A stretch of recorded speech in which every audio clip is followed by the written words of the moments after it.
Three. الحمد لله نحمده ونستعينه ونستغفره ونتوب إليه ونعوذ بالله من شرور أنفسنا ومن سيئات أعمالنا من يهده الله فلا مضل له ومن يضلل فلا هادي له وأشهد أن لا إله إلا الله وحده لا شريك له وأشهد أن محمدا عبده ورسوله بلغ الرسالة وأدى الأمانة ونصح الأمة وجاهد في الله حق جهاده وصلوات الله وسلامه عليه. Assalamu alaikum wa rahmatullah. How's everybody doing? I see that there are some of us who are hungry, who are enjoying, like Hussein, enjoying things. So once again, we're grateful to Allah subhanahu wa ta'ala for giving us the opportunity to come to one of His houses, to worship Him and to learn our deen. So as we've been doing over the last few weeks, so this is the class of Tajweed, and we opened up a chapter that we said that we'll spend quite a bit of a time on, and that was the chapter of Ahkamun Nun Sakinati wa Tanween. Just to recapitulate and bring us up to date, inshallah, to what we are about to learn today, and this we'll do it together, inshallah, and then we'll do like what we did last time, where we'll set some time, inshallah, to do some homeworks live, inshallah. And then we'll have some homeworks to take home.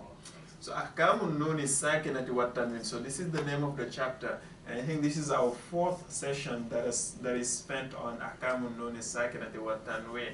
We did one on Al-Idhar, one on Al-Idgham bi-Ghunna, and the last one was on Al-Idgham bi-Ghayri Ghunna.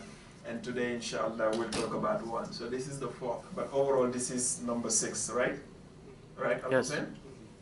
So Ahkamun Nun Sakinati wa Tanween. So Ahkam in Arabic is a plural of hukm. So it means the rules of An-Nun Sakina wa Tanween. So An-Nun Sakina and Tanween, whatever they are, they have rules that we have to watch out for. So what it means is that when I open up the Quran and I see An-Nun Sakina or I see a Tanween, it's not just I'm going to read it as if I was just an Arab who would read it naturally. There are rules and regulations that I have to abide by. And An-Nun Sakina, as he defined it for us, here Nunul Khaliya min al-Haraka. It is that Nun that is devoid of a vowel. It does not have a fatha. It does not have a dhamma. It does not have a kasra. It does not have a tanween. So that Nun that has a sukoon and tanween have the same rules. The reason being that at tanween, as he defined it for us, هي نون ساكنة زائدة تلحق آخر الأسماء لفظا لا خطا وهو عبارة عن الفتحتين أو الضمتين أو الكسرتين. So by definition, at-tanween is actually a noon that has a sukoon, that is additional, that you will see in the last letter of nouns in Arabic grammar. But you will see it. You will not see it by writing, but you will hear it. It is pronounced, but it is not written, right? It is spoken, but not written. And it is the 2 fatha, the 2 kasra, or the 2 dhamma. So it makes sense that if it is a nun sakina, that it, at-tanween, and an-nun sakina have the same rules. And we started out by talking about these rules, and we started out with a number. And we say that these rules, they're not 3, they're not 2, but there are how many rules?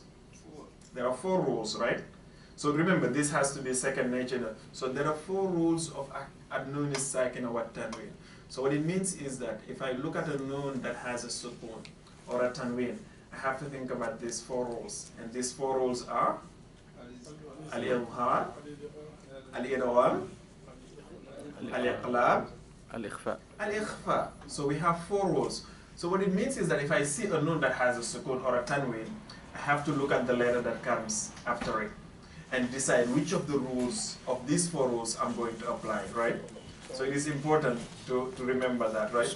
So the first one is Al-Idhar. That's what we started with. And he defined Al-Idhar for us, just like he does every time. So he will give us 2 definitions. One is linguistic, and one is functional or contextual. So when the Arabs say Al-Idhar, what do they mean? So Al-Idhar in Arabic language means Al-Bayan, to make something clear. And then he told us that in at-tajweed, when we say al-idhar, what it means is what? إخراج كل حرف من مخرجه من غير غنة. it is to pronounce every letter exactly where it's supposed to come out from without any ghunna. So we read it naturally. And then we said of the Arabic alphabets, how many letters are devoted to al-idhar? 6. And these 6 letters are? Hamza, Al-Hamza, Al-Ha, Al-Ha, Al-Ghayyin, Al-Ain, Al-Ayyin, Al-Ha, Al-Kha, Al-Ha. So what it means is, if I see a nun that has a sukun or a tanween, and it is followed by one of these 6 letters, Al-Hamza, Al-Ha, Al-Ayyin, Al-Ghayyin, Al-Ha, Al-Kha. So here I apply the rule of al-idhar, meaning that I will read the nun that has a sukun and the tanween just naturally, with no sound. So I'll read it that way. And then the second rule we learned was al-idgham.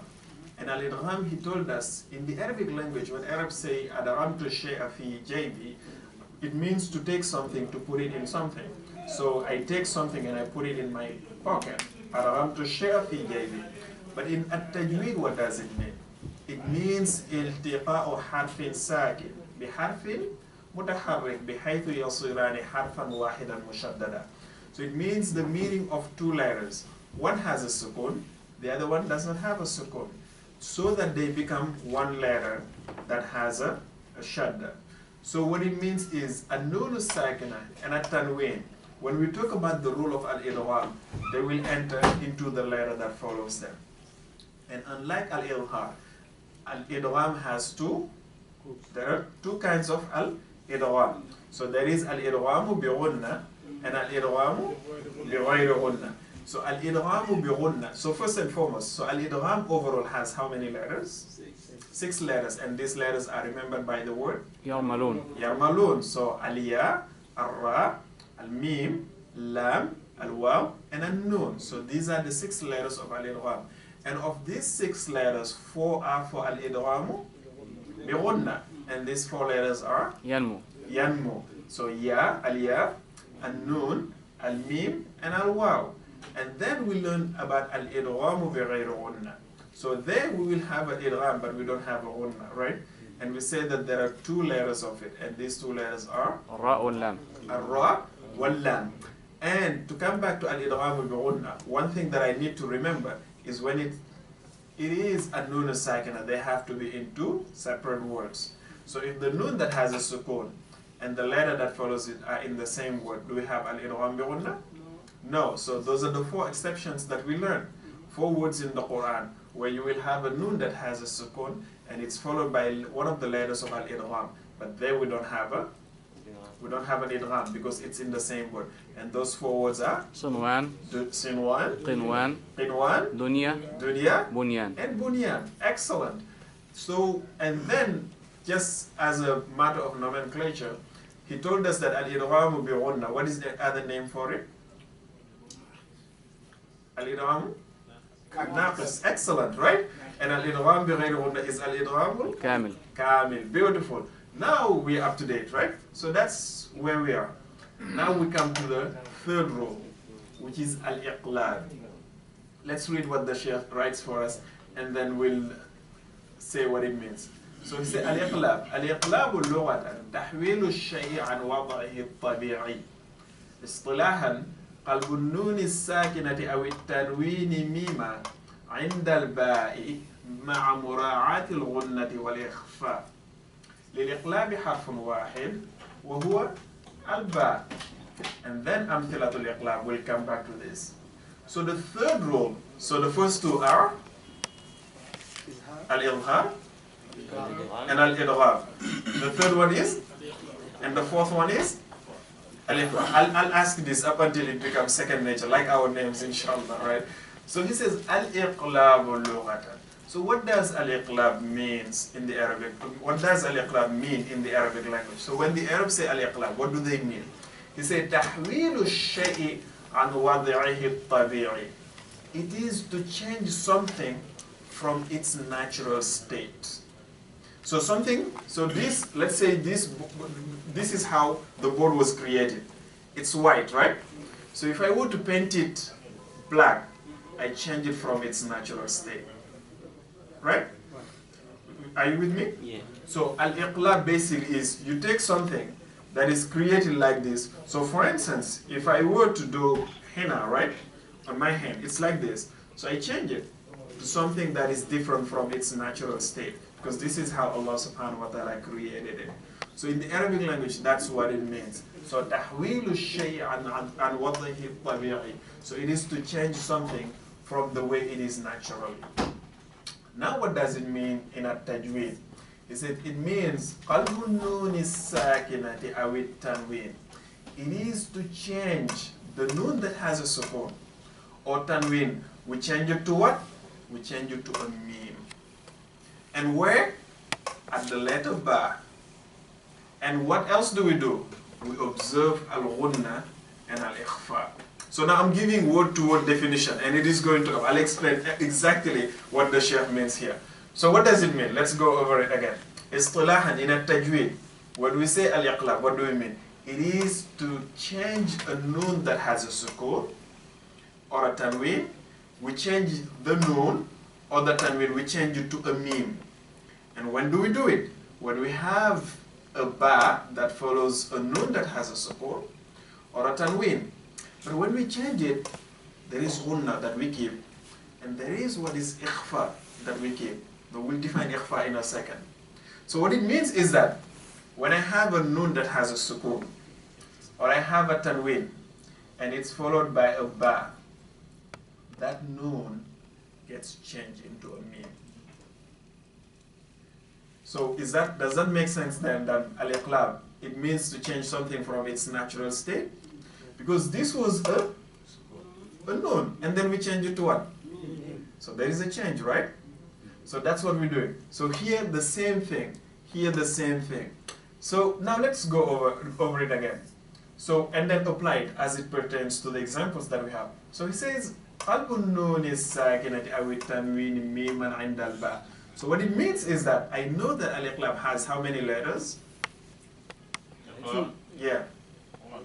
One, right? عند الباء. That's why he says للإقلاب حرف واحد. Iqlab, unlike al-idhar, unlike al-idgham, has only one letter, and that letter is al-ba. So when I have a noon that has a sukun, or I have a tanween, and it's followed by the letter ba, I apply the rule of al-iqlab. Simple rule, huh? Yeah. One letter, right, Abu Bakr? Yeah. Generous one, huh? Yeah. So, ba, after a noon that has a sukun or a tanween, we apply al-iqlab. Now how do we apply it? So we apply it by taking that noon, whether it is in the noon that has a sukun or it is in the tanween, we change it completely to a meme. Now when we change it completely to a meme, now we have ghunna, so we spend time. So here the Arabs would have said anbi'uhum, right? Yeah. That's what Arabs would say. In Quran, we say so there is the ghunna sound. Now al-ikhfa, it means to hide something. And we'll learn it extensively, inshallah, next week when we talk. So what are we hiding here? So let's say ma. Let's say ma. Ma. Where is it coming from? Your lips. From our lips, right? So now the idea here is, instead of saying with the meme, because if I say right? I'm saying it right. So now I don't want to do that. What I want to do is I want to hide the meme. I will say the meme, but I will not say it completely. So I will not say but I will say So you see my lips are not touching as they would in the natural way when I was saying the meme. So that is the concept of al-ikhfa. So I'm hiding the meme from giving it its natural way of being pronounced. So I'm saying Abu Bakr,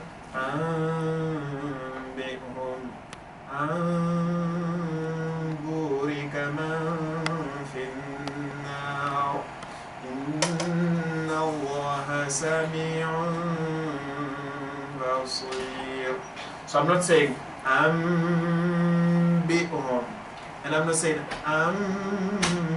بورك, and I'm not saying إن الله سميع بصير, but I'm leaving a furja. I'm leaving a little bit of space, right? So the ghunna makes sense because I'm saying, right? I'm spending that time. Remember, Sawtun Hasan, Lahu Ranim, Yakhruju min al Khayshum, La Amala lil Lisani fi. So it's a beautiful sound that comes out. So I'm spending time and I'm saying, but then I'm not saying the meme completely the way it was. So I'm not saying, but I'm saying, it will come with practice, right?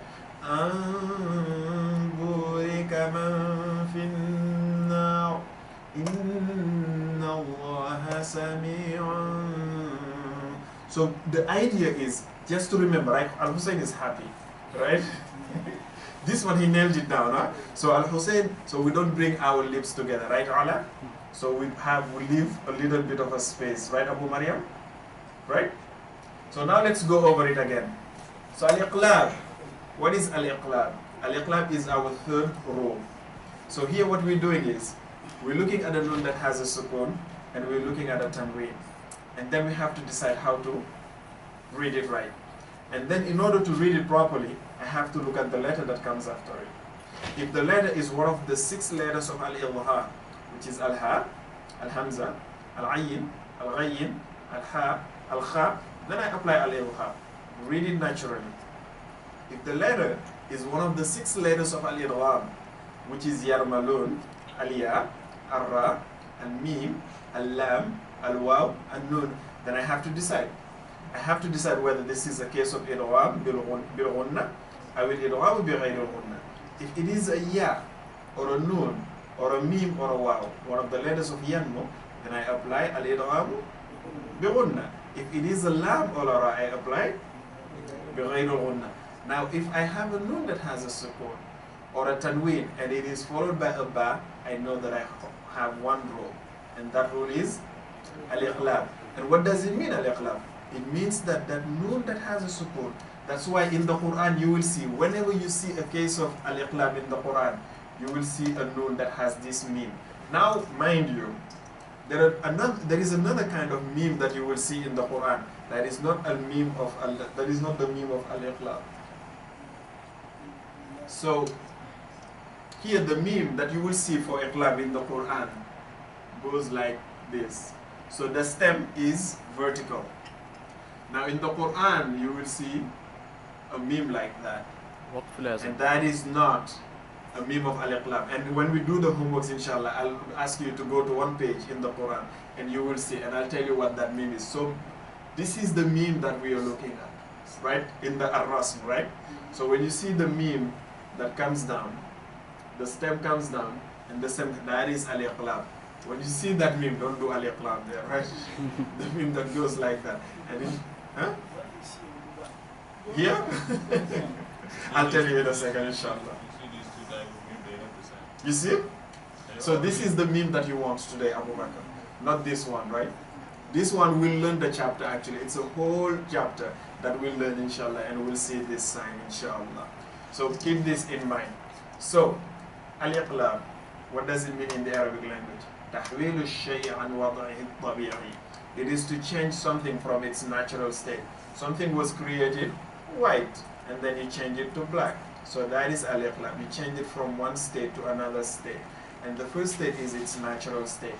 What does it mean in Tajweed? It means قلب النون الساكنة أو التنوين ميما عند الباء مع مراعاة الغنة والإخفاء. It means to change a nun that has a sukun or a tanween to a meme. And when do we do that? When the nun that has a sukun or the tanween is followed by a ba. How do we do it? We do it by changing the nun that has a sukun to a meme, and then we have a ghunna, and then we don't say the meme exactly the way it was, but we do a little bit of hiding.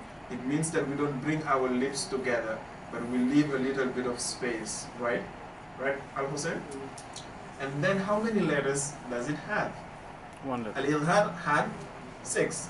Al-Idgham had 6. But Al-Iqlab has one, and that letter is Al-Ba. That's the reason why in the definition he brings the letter Ba, right? So in the definition here, if I read the definition without even being told this, I would know that, oh, so Al-Iqlab only has one letter. Because what he's telling me is the noon that has a sukun or the tanween, I will change it to a meme. And when do I do it? When it is followed by a a ba. So here are some examples. So anbi'uhum. So here we have a noon that has a sukoon and it's followed by a ba. And notice here it is in the same word, and here it is in two different words. So unlike what we saw in al-idgham bighayri ghunna, so whether we have it in the same word or not the same word, we always apply the rule.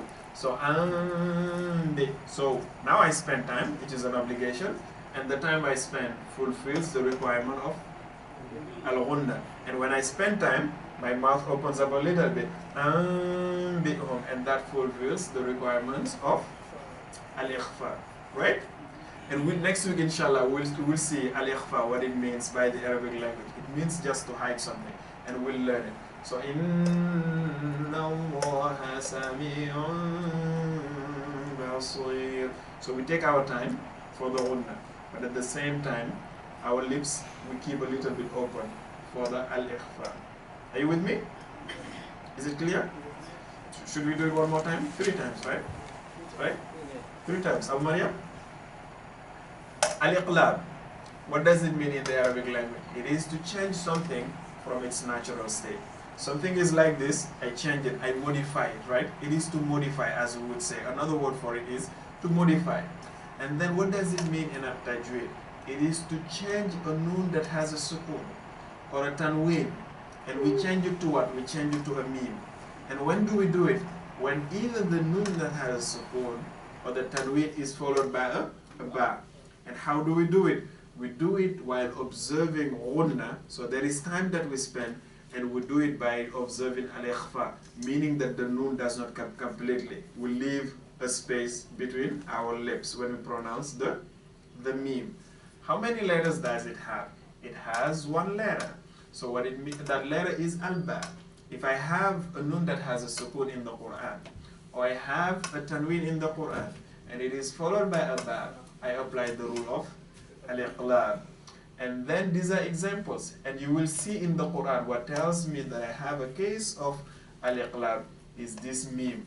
And I emphasize that it is the meme with the stem that is vertical, not this one. This meme means something that is different from this meme, right? Now, are we ready? So now let's do some homeworks. Let's get our masahib. Let's get our Qur'ans, our books. Okay.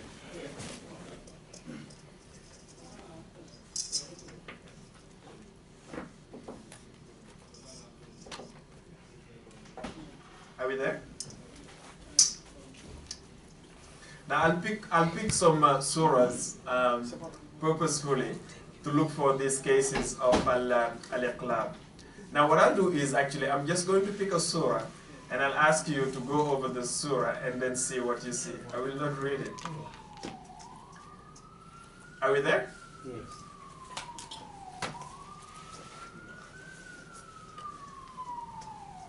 Let's start with Surah An-Nas. Let's open Surah An-Nas.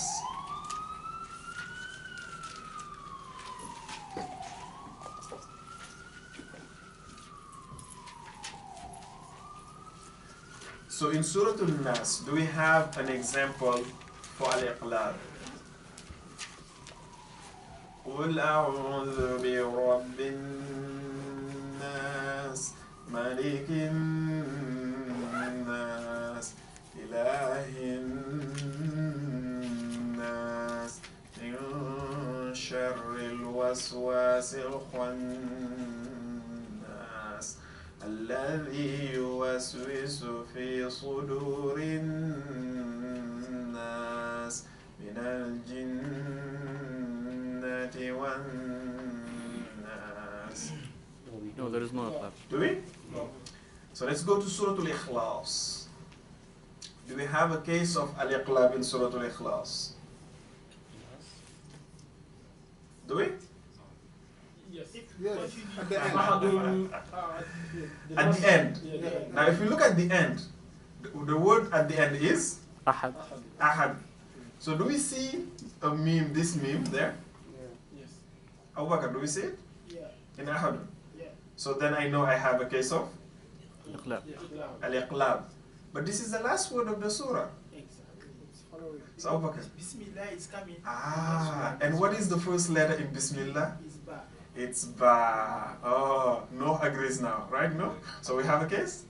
So وَلَمْ يَكُنْ لَهُ كُفُوًا أَحَدٌ بِسْمِ اللَّهِ الرَّحْمَنِ الرَّحِيمِ. So that's what it is, Muhammad. So it's when you continue that you have the al-iqlab. Excellent. Let's go to Surah Al-Masad. Do we have a case of al-iqlab there? Yes. Where? At the end. So what do somebody wants to read it for us? Abu Bakr. With all of the rules. So the last ayah.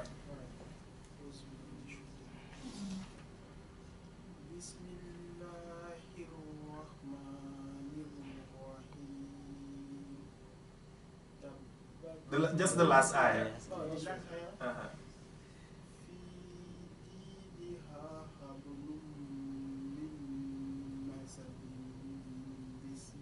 Excellent. MashaAllah. Right? في جيدها حبل من مسد بسم الله الرحمن الرحيم. Right? من مسد. Right? Remember, I'm not saying من مسد. Right? But I'm saying من مسد بسم الله الرحمن الرحيم. Right? So now let's go to Suratul Humaza. Wailuhu.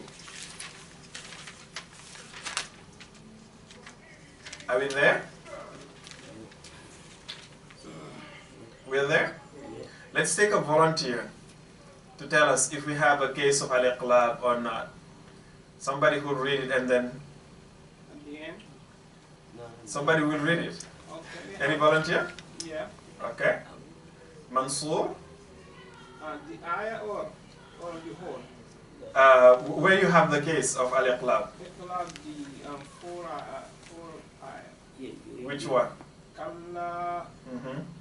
la yumbazana fi kalla la yumbazana fil hutamati. So, excellent. So in Kalla la yunbadan. So now let's go through it systematically, right?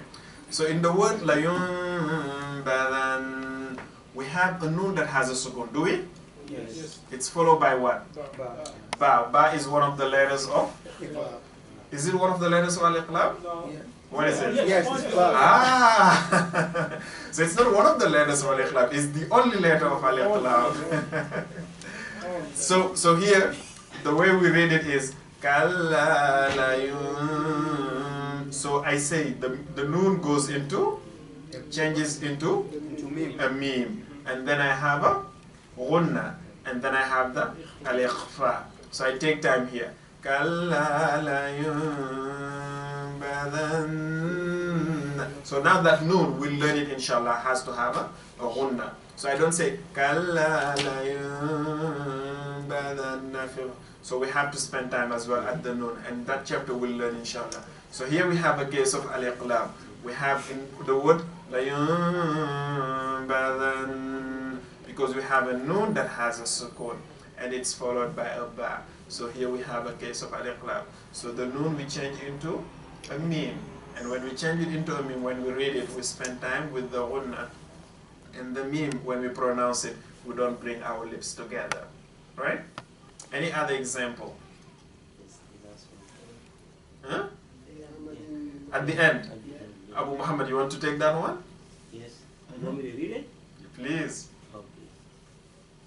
في عمد ممددة بسم الله الرحمن الرحيم. Beautiful. في عمد ممددة. Now what do we have there? في عمد ممددة. We have ha. What do we have here? Which of the rules? Iqlab.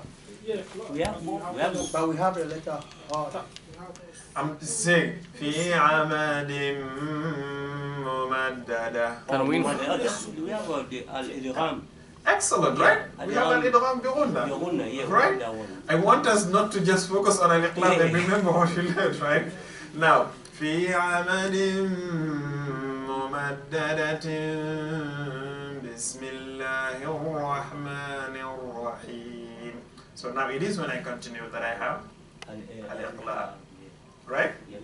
Excellent. So let's go over to Surah Al-Alaq. The first surah that was revealed, which was Surah Al-Alaq. Iqra. Are we there?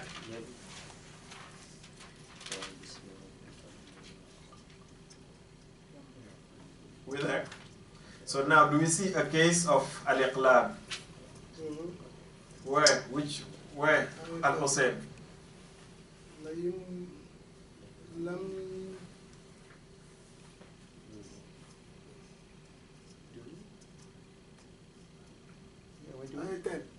Ayat 10. 15.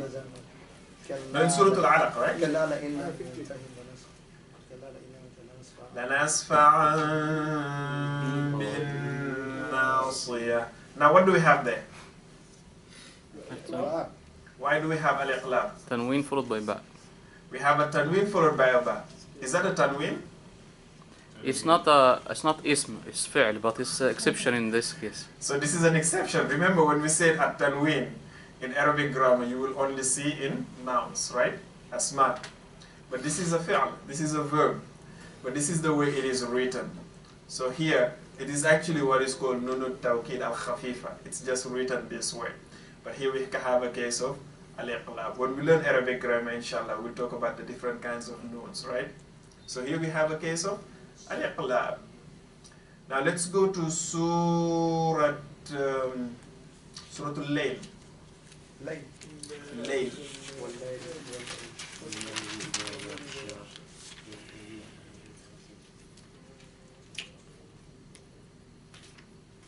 Is there a case of al-iqlab in Surah Al-Layl? Yes. Sheikh, you want to take that one? Yes. Which one?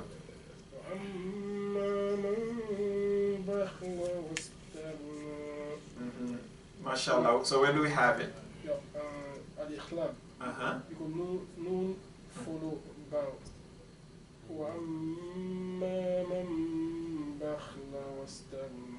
Excellent, mashallah. So وَأَمَّا مَنْ بَخِلَ وَاسْتَغْنَى. So man bakhil, right? So we have man that has a noon that has a sukun, and bakhila starts with a Ba. So we have a noon that has a sukun followed by a ba. So that noon we change it into a meme, and then we respect the ghunna, and then we don't bring our lips together. Right? Let's see. Do we have another example? In the same ayah? In the same surah? Same surah? No, same surah, no, the next one. The following one. What the hell you mean, right? What Shams? So we agreed on Surah Al-Layl? No. We said? No. So wait for Abu Muhammad. Abu Muhammad is double checking. Before the last ayah, Muhammad. I don't see anything. Go to before the last ayah. Before the last ayah, there's no beam in there. See? إِلَّا وَكَذَّبُوا فَعَقَرُوهَا. No, he's in Surah Al-Layl, that's why. He's He's in Surah Al-Layl. No? Okay, so we're done with Surah Al-Layl. So let's go to Surah Al-Shams. Now, do we have a case? Abu Bakr, you want to take that one? Yeah. Where? Excellent. So tell us. Break it down for us. Because there is a... Where do we have, in which word do we have al-iqlab?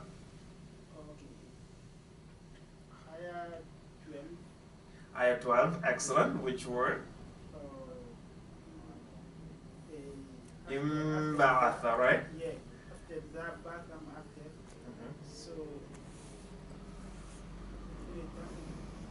So in the word imba'atha, we have a noon that has a sukun. and it's followed by a ba. So here we have a case of al-iqlab. So how do we pronounce it?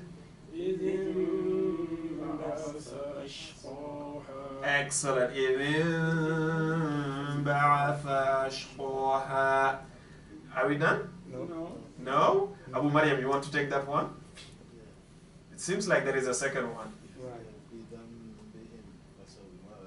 So where do we have, in which word do we have a case of al-iqlab? Bidhan bihim. So you want to break it down for us? Yeah, we have nun sakina followed by ba. Excellent. So in the word bidhan bihim, we have a nun sakina followed by a ba. And I know that when I have that, I have a rule of al-iqlab. So what we say it, how do you pronounce it? How do you correctly read it? So bidhan bihim, right? Bidhan bihim. Now let's go to Suratul Balad as the next one. So we have to take time. In Hunna, we have to take time. You take time. Onna, you take time. Exactly. Don't be in a hurry. Take your time. Exactly. The second higher. The second ayah. Yeah. Yeah? Let's see. Who wants to take this one? Yeah, I'm gonna take it. Abu Bakr, please.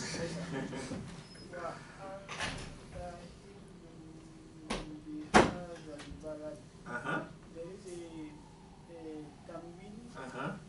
coming, follow it by ba. So we change your mean on mean. Excellent. Iqlab. Excellent. So Abu Bakr said, وَأَنْتَ حِلٌّ بِهَذَا الْبَلَدِ. So حِلٌّ ends with a tanween. And بِهَذَا الْبَلَدِ starts with a ba. So we have here a tanween followed by a ba. And that's what he tells us here. So when we have a nunu sakina or a tanween, and it's followed by a ba, then that nunu sakina, we change it into a meme. So I don't say, وَأَنْتَ حِلٌّ بِهَذَا الْبَلَدِ. That's a mistake, right? So we'll read it the way that Abu Bakr read it, which is, Abu Bakr, you want to read it again for us? Yeah.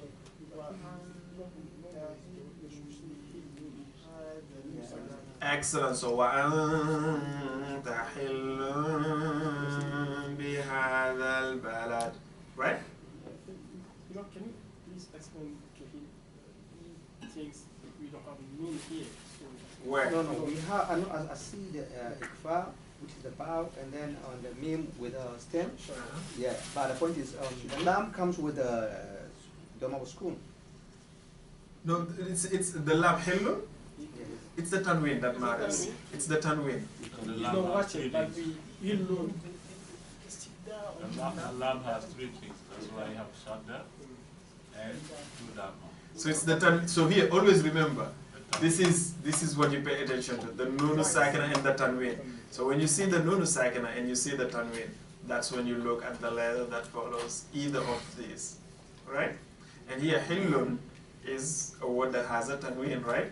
And then we look at the letter that follows, and that is a ba.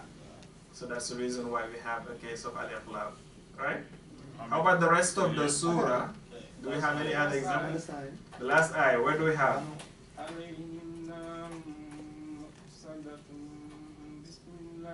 Excellent. So the last ayah, if I were to continue, I will have with the basmala, I will have an example of al-iqlab, right? Excellent, beautiful. Now, last week, where did we stop? Which surah? With our review.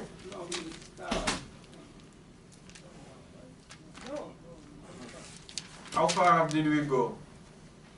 Do you remember? Yeah. We'll assign some people to remember where we stopped. Because I'll be the first one to not to remember. So now let's recapitulate, inshallah, and then we'll give homeworks for next week, inshallah. And now the homeworks now, it's not just al-iqlab, right? So now we have homeworks for al-idhar, al-idgham, with its two kinds, al-idgham bi ghunna, bi ghayri ghunna, and then we have a homework for al-iqlab. So we'll open a surah and then see examples of any one of these three, right? So we only have one left, inshallah. So al-iqlab, to recapitulate, in the Arabic language it means تحويل الشيء عن وضعه الطبيعي. It is to change something from its natural state. And istilahan in a tajweed, it means to change the noon that has a sukoon or the tanween into a mim. And we do that when either one of these is followed by a ba. And when we do it, we observe al-ghunna, meaning that we spend that time with that sound, that beautiful sound, wal-ikhfa. And then we have our lips that do not come together completely when we say the mim. Al-iqlab has one letter, and that letter is al-ba. So if I have a noon that has a sukoon or a tanween, and it is followed by a ba, here we have an example in a case of al-iqlab. Excellent, beautiful. So now for the homework, let me see, where should we, so we should do, including what we did. I think if we do from Surah Al-Fajr to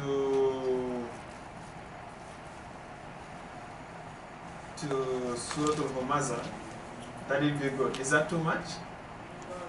We have a week, right? Abu Bakr, is that reasonable? So we'll start from Surah Al-Fajr and come down to Surah Al-Humaza, and then we'll look for examples of Al-Ibhar, and examples of Al-Idgham, and examples of Al-Iqlab.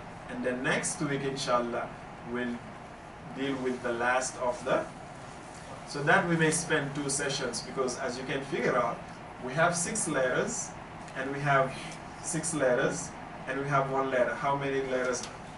13. 13. So how many letters are we left with? 15. 15. So those 15 letters will belong to Al-Ikhfa. Al-Ikhfa. So you see now how things are becoming, before even you learn Al-Ikhfa and how we do it, you already know that it has 15 letters, right? So we know that. 15. So that those 15 letters are the letters that are not the letters of Al-Ibhar, and they're not the letters of Al-Idgham, and they're not Ba, right, Abu Bakr? So I just need to memorize the Arabic alphabet to know them, and inshallah there is going to be a way to remember, inshallah, this 15 letters, inshallah. So we'll stop here. So next week we have a homework for next week, inshallah, and we ask Allah subhanahu wa ta'ala to accept from us. Subhanakallahumma wa bihamdika nashhadu an la ilaha illa anta nastaghfiruka wa natubu ilayk. Assalamu alaikum wa rahmatullahi wa barakatuh.